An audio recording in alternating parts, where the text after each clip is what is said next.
আগামী 16 নভেম্বর রবিবার ও 17 নভেম্বর সোমবার সারা দেশে কমপ্লিট শাটডাউন। আওয়ামী লীগের লকডাউন সফল। এরপর কি করবে আওয়ামী লীগ? ঘোষিত কর্মসূচি হচ্ছে শাটডাউন। সোমবার আওয়ামী লীগ নেতা শেখ হাসিনার বিরুদ্ধে রায় ঘোষিত হবে। শেখ হাসিনা যেভাবে আন্তর্জাতিক মিডিয়াতে কথা বলছেন যে রায় লেখাই আছে, এবার শুধু ঘোষণা হবে।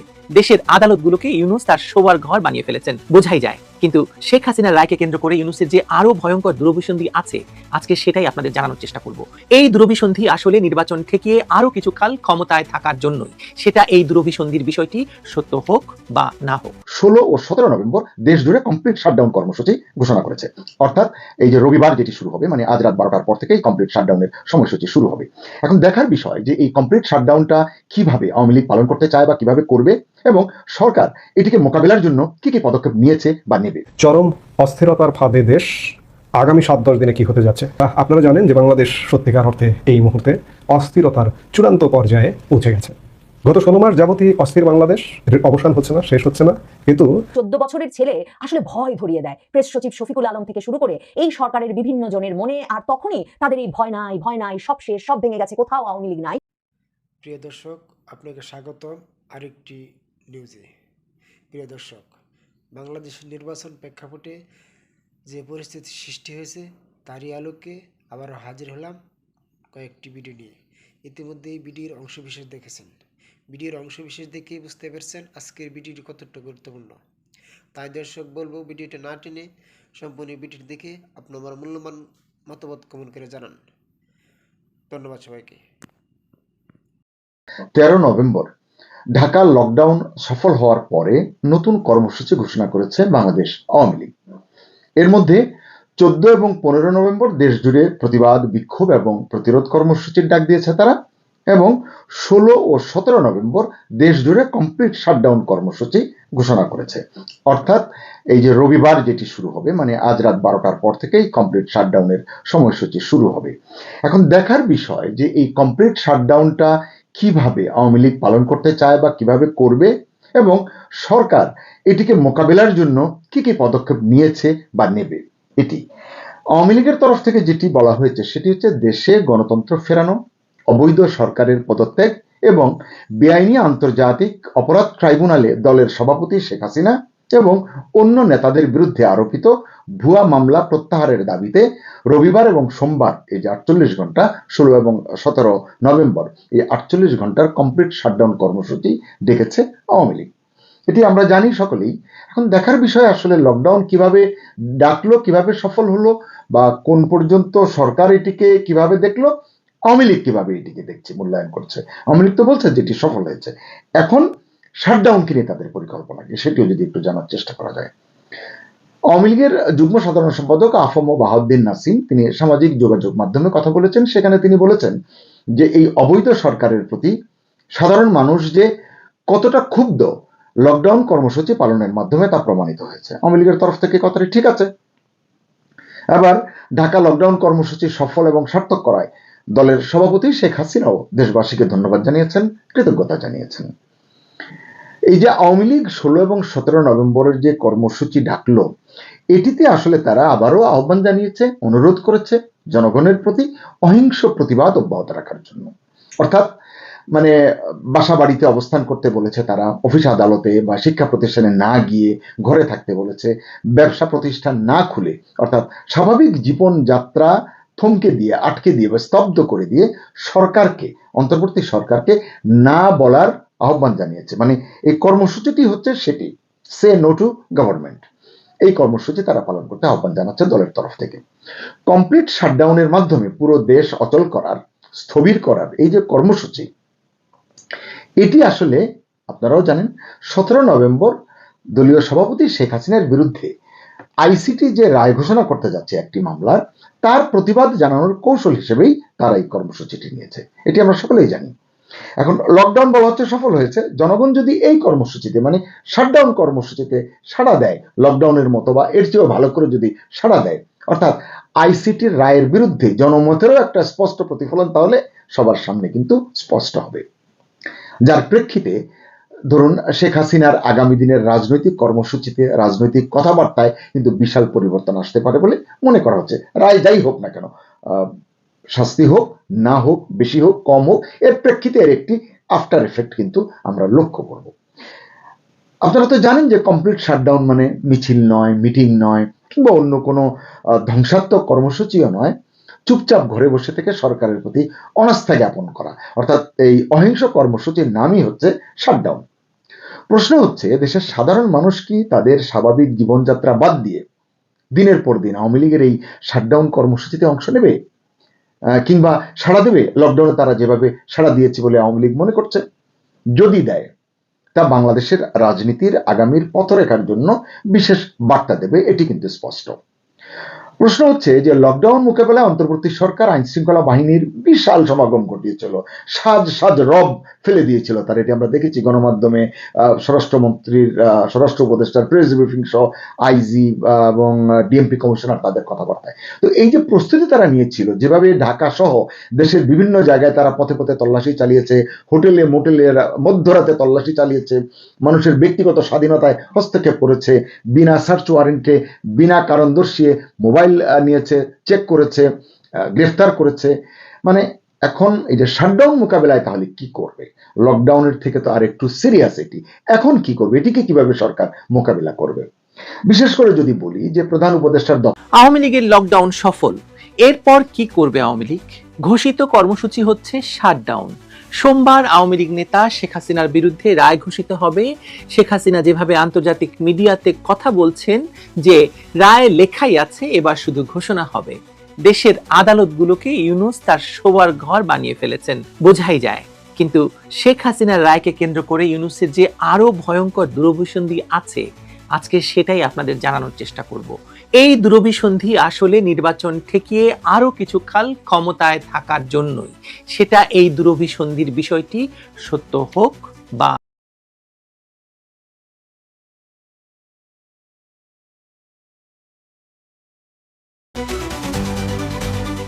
একটি লকডাউন কর্মসূচি সফল করার পর আওয়ামী লীগের পরবর্তী রাজনৈতিক কর্মসূচি কি, এই প্রশ্ন অনেকেই করতে শুরু করেছেন। কারণ 17ই নভেম্বর শেখ হাসিনার বিরুদ্ধে ইউনূস সরকারের বেডরুম আদালত একটি রায় ঘোষণা করবে। আমরা বহু আগে থেকেই বলে আসছি যে এই রায়টি কি হতে পারে, ফাঁসি। রায়ের দিন তারিখ ঘোষণার দিনটিকেই আওয়ামী লীগ যেভাবে পুরোপুরি বিবস্ত্র করে দিয়েছে, তাহলে রায় ঘোষণার দিন বা রায় ঘোষণার পর আওয়ামী লীগ কি করবে? স্বাভাবিকভাবেই এই প্রশ্ন ঘুরে ফিরে আসছে। লকডাউন সফল হওয়ার পরই ইউনূস প্রশাসন যে চরম ভয় পেয়েছে সেটা বোঝা যাচ্ছে তাদের বক্তব্য, বিবৃতি আর আচার আচরণেও। ঢাকা শহরকে নিরাপত্তার চাদরে ঢেকে দিয়েও তারা শান্তি পাচ্ছে না। এখন শোনা যাচ্ছে তারা সারা দেশে তাদের লালু ভুলু কালুদের নামিয়ে দিতে চাইছে। এই ভয় আর অস্থিরতার ভেতরেই আওয়ামী লীগের নতুন রাজনীতির ধরনটা বেশি স্পষ্ট হয়ে উঠেছে সবার কাছে। তাদের শক্তি, সাংগঠনিক দক্ষতা, সক্ষমতা, টানা দমন নিপীড়নের বাস্তবতা সব মিলিয়ে এই মুহূর্তে ক্লাসিক হরতাল, অবরোধ, ঘেরাও টাইপ কর্মসূচি দেওয়া তাদের জন্য ঝুঁকিপূর্ণ ছিল। তাই তারা যেটা করেছে সেটা মূলত কৌশল বদল, লাঠি দিয়ে সাপ মারা নয়, লাঠি দেখিয়ে সাপকে গর্তে ঢুকিয়ে দেওয়া। জাহাঙ্গীর কবির নানক যে ঢাকা লকডাউন কর্মসূচি ঘোষণা করলেন, সেটার সৌন্দর্য আসলে এখানেই। রাস্তায় নেমে সংঘর্ষে না গিয়েও শহরকে অর্ধেকের বেশি থমকে দেওয়া গেছে। কর্মসূচির সফলতার শর্তই ছিল মানুষ ঘরে থাকবে, তাই বাইরে কম দেখা গেলে সেটা দুর্বলতা নয়, বরং পরিকল্পনার অংশ। ইউনূস ক্ষমতা নিয়েই বলেছে যে আওয়ামী লীগ নাকি পালিয়ে গেছে, আর এই লকডাউনকে কেন্দ্র করে ইউনূসের অবৈধ পুত্রকন্যারা লাঠি সোটা হাতে রাস্তায় নেমে বলছে, কই আওয়ামী লীগ, কোথাও আওয়ামী লীগ, পেলে তো পিটাবো, আওয়ামী লীগ তো রাস্তায় নেই।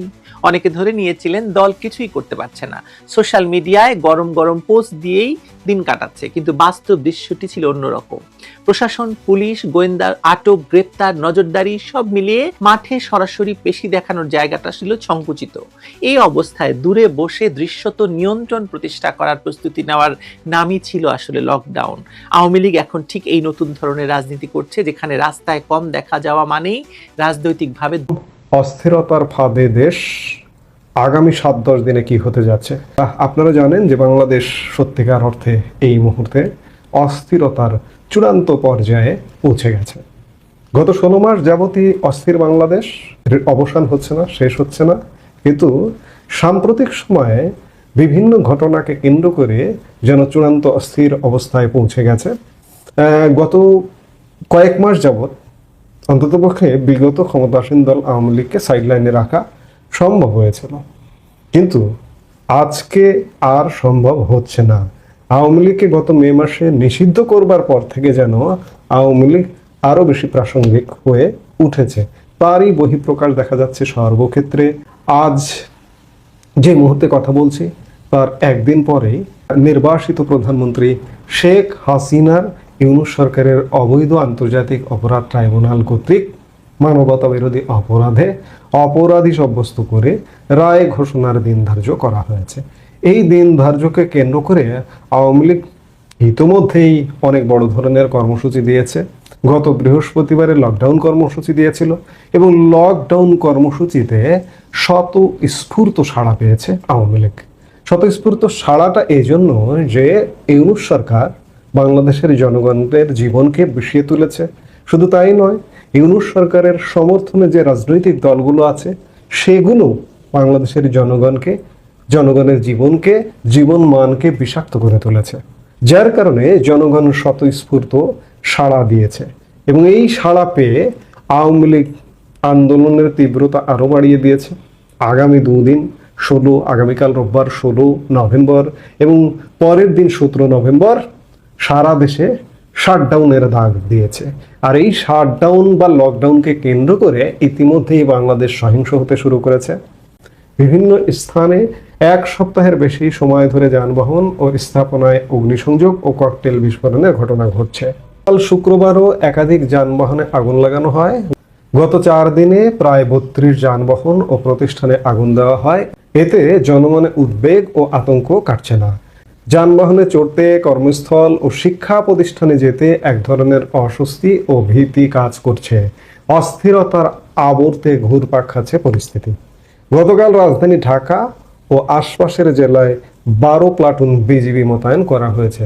সার্বিক আইন শৃঙ্খলা রক্ষায় ও নিরাপত্তা নিশ্চিত করতে এসব এলাকায় বিজিবি সদস্য মোতায়েন করা হয়েছে বলে জানা গেছে। আগামী সোমবার আন্তর্জাতিক অপরাধ ট্রাইব্যুনাল 1-এ বাংলাদেশের নির্বাচিত প্রধানমন্ত্রী শেখ হাসিনা সহ 3 আসামির বিরুদ্ধে জুলাই গণঅভ্যুত্থানের সময় সংগঠিত মানবতা বিরোধী অপরাধের মামলার রায় ঘোষণা করা হবে। গত বৃহস্পতিবার রায় ঘোষণার এই তারিখ জানানো হয়। এই মামলার অন্য 2 জন আসামি হচ্ছেন সাবেক স্বরাষ্ট্রমন্ত্রী আসাদুজ্জামান খান কামাল ও পুলিশের সাবেক মহাপরিদর্শক চৌধুরী আব্দুল্লাহ আল মামুন। এর মধ্যে আব্দুল্লাহ আল মামুনকে রাজসাক্ষী হিসেবে বিবেচনা করা হচ্ছে। গতকাল রয়টার্সের এক প্রতিবেদনে বলা হয়, সোমবার সাবেক প্রধানমন্ত্রী শেখ হাসিনার বিরুদ্ধে যুদ্ধাপরাধ মামলার রায় ঘোষণাকে ঘিরে রাজধানীতে উত্তেজনা বেড়েছে। রায়কে সামনে রেখে রাজধানীতে হামলার ঘটনা আশঙ্কাজনকভাবে বেড়েছে। পরিস্থিতি নিয়ন্ত্রণে নগর জুড়ে নিরাপত্তা জোরদার করা হয়েছে। কর্তৃপক্ষ জানিয়েছে বিজিবি 4 শতাধিক সদস্য রাজধানীতে মোতায়েন করা হয়েছে।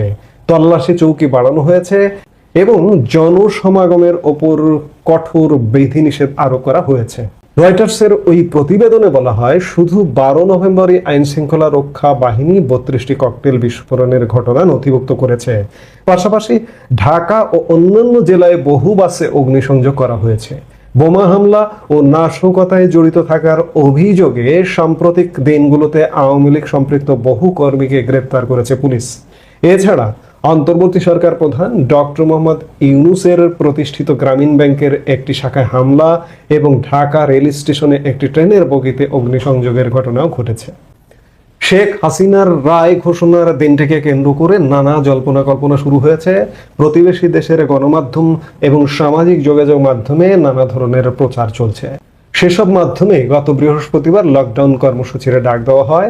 আগামী রবি ও সোমবার শাটডাউন কর্মসূচির ডাক দেওয়া হয়েছে বলেও সামাজিক যোগাযোগ মাধ্যমে বলা হচ্ছে।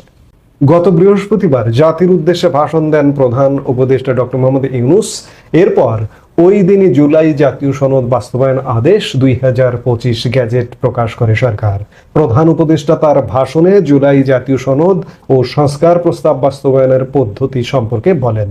জাতীয় সংসদ নির্বাচন ও গণভোট একই দিনে অনুষ্ঠিত হবে। সংসদ হবে 2 কক্ষ বিশিষ্ট, যেখানে নির্বাচনী দলগুলো প্রাপ্ত ভোটের অনুপাতে 100 সদস্যের একটি উচ্চ কক্ষ গঠিত হবে এবং সংবিধান সংশোধনের ক্ষেত্রে সেই উচ্চ কক্ষের সংখ্যাগরিষ্ঠ অনুমোদন লাগবে। প্রধান উপদেষ্টার ভাষণের পর বিএনপি আনুষ্ঠানিকভাবে সরকারকে ধন্যবাদ জানিয়েছে। আগামী ফেব্রুয়ারির প্রথমার্ধে গণভোট ও জাতীয় নির্বাচনের প্রস্তুতি নিতে সরকার ও নির্বাচন কমিশনের প্রতি আহ্বান জানিয়েছে। অন্যদিকে জামায়াতে ইসলামী বর্তমান অন্তর্বর্তী সরকারের মধ্যে পক্ষপাত দুষ্টতা রয়েছে বলে অভিযোগ করেছে। 5 দফা দাবিতে জামাত সহ 8 দলের কর্মসূচি চলমান রয়েছে। গত বৃহস্পতিবার আওয়ামী লীগের ঢাকা লকডাউন কর্মসূচিতে দেশবাসী একটি আতঙ্কের দিন পার করেছে। বিভিন্ন স্থানে বাস, মহাসড়ক, রেলপথ ও বিভিন্ন প্রতিষ্ঠানে আগুন লাগানোর পাশাপাশি গাছের গুঁড়ি ফেলে সড়ক, মহাসড়ক, রেলপথ অবরোধে পরিবহন ব্যবস্থা ভেঙে পড়ে। ভয়ে বেশিরভাগ তীর্থস্থান হবে, আমি আবারও ধানমন্ডিতে যাব। মানে এই যে নিজন আমিন খানের মতো সাহসী 14 বছরের ছেলে আসলে ভয় ধরিয়ে দেয় প্রেস সচিব শফিকুল আলম থেকে শুরু করে এই সরকারের বিভিন্ন জনের মনে। আর তখনই তাদের এই ভয় নাই, ভয় নাই, সব শেষ, সব ভেঙে গেছে, কোথাও আওয়ামী লীগ নাই, এসব কথা বলতে হয়। একসময় একটা কৌতুকের মতো ছিল যে লোকাল বাসে মানে ঘাটে ঘাটে যাত্রী ওঠানো হয়, আর সেখানকার যেই ব্যক্তি বাস চাপড়ে চাপড়ে যাত্রী টানতে থাকেন তারা যাত্রী ওঠান আর বলতে থাকেন কসম gate lock, 3 gate lock, guarantee দিলাম গেট লক। এরকম অবস্থা হয়েছে বাংলাদেশের অন্তর্বর্তীকালীন সরকারের কর্তা ব্যক্তিদের। স্বরাষ্ট্র উপদেষ্টা, প্রেস সচিব সহ কর্তা ব্যক্তিরা দমকে দমকে যেভাবে আওয়ামী লীগ আর আসতে পারবে না, সর্বোচ্চ সতর্কতা নেওয়া হয়েছে, কঠোর ব্যবস্থা নেওয়া হয়েছে, আওয়ামী লীগ কোথাও নাই, সারা বাংলাদেশ আওয়ামী লীগ নিশ্চিহ্ন হয়ে গেছেন, এসব বলে যত যত মন্তব্য করেন তাতে পরিষ্কার বোঝা যায় এই বোধহয় বাঘ চলে এলো, বাঘ চলে এলো, এরকম একটা ভীতির ভেতরে ক্রমাগতভাবে তারা থাকেন। কিংবা তারা বোঝেন যে এই কসম, 3 গ্যারান্টি এগুলো কথার কথা মাত্র, আসলে চারদিকে অনেক সম্ভাবনা রয়ে গেছে, অনেক ফাঁক ফোকর রয়ে গেছে, যা দিয়ে বোধহয় আওয়ামী লীগ চলে এলো, বোধহয় বাঘ চলে এলো। কিংবা ওই যে গোয়েন্দা সূত্রের বরাতে যে খবর বলে রাজনৈতিক পক্ষগুলো কিংবা সরকারের মিত্র সংবাদপত্রগুলো প্রায়শই সংবাদ পরিবেশন করে যে আওয়ামী লীগ নাকি লক্ষ লোকের সমাবেশ ঘটিয়ে ফেলতে দেশে বিদেশে, ভারতে, বাংলাদেশে ষড়যন্ত্র করছে। আসলে এই সব ভয়ে কাতর হয়ে সরকারের এই কর্তা ব্যক্তিরা নানা রকম মন্তব্য করেই যাচ্ছেন আর আওয়ামী লীগকে প্রতিদিন আরো বেশি প্রাসঙ্গিক করে রাখছেন। প্রেস সচিব শফিকুল আলম ফেসবুকে এক বিরাট স্ট্যাটাস দিয়েছেন, যেই স্ট্যাটাসে তার মূল কথা, যেটা দিয়ে অনেকগুলো সংবাদ মাধ্যমেই শিরোনাম হয়েছে, সেটা হচ্ছে আওয়ামী লীগের তৃণমূল ভেঙে গেছে। প্রেস সচিব শফিকুল আলম বলেছেন যে আওয়ামী লীগের তৃণমূল ভেঙে গেছে বা প্রতিদ্বন্দ্বী দলগুলোতে মিলিয়ে গেছে। এই পরিস্থিতিতে নির্বাচনে ব্যাঘাত ঘটানোর মতো শক্তি তাদের নেই। আরেকটা গেট লক, গ্যারান্টি, 3 কসম দিলাম কথা তারা ক্রমাগত বলেন, সেটা হচ্ছে ফেব্রুয়ারিতে নির্বাচন। তো ওই দুই মিলিয়ে তিনি এমন একটা মন্তব্য করেছেন যে তৃণমূল নাই আওয়ামী লীগের, কোনো নির্বাচনে ব্যাঘাত ঘটানোর শক্তি নাই, কাজে কসম দিলাম ফেব্রুয়ারিতে নির্বাচন অনুষ্ঠিত হবেই হবে। এখন প্রেস সচিব শফিকুল আলমের এই মাথা ব্যথা কেন?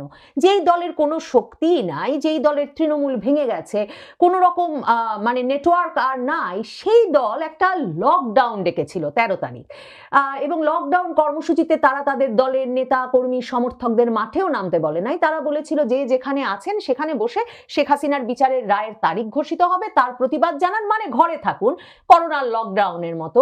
তাতেই বাংলাদেশের সরকার সর্বোচ্চ নিরাপত্তা ব্যবস্থা গ্রহণ করেছে, এমনকি সীমান্ত প্রহরা থেকে বিজিবিকে সরিয়ে এনে প্লাটুন প্লাটুন বিজিবি পর্যন্ত মোতায়েন রাখতে হয়েছে।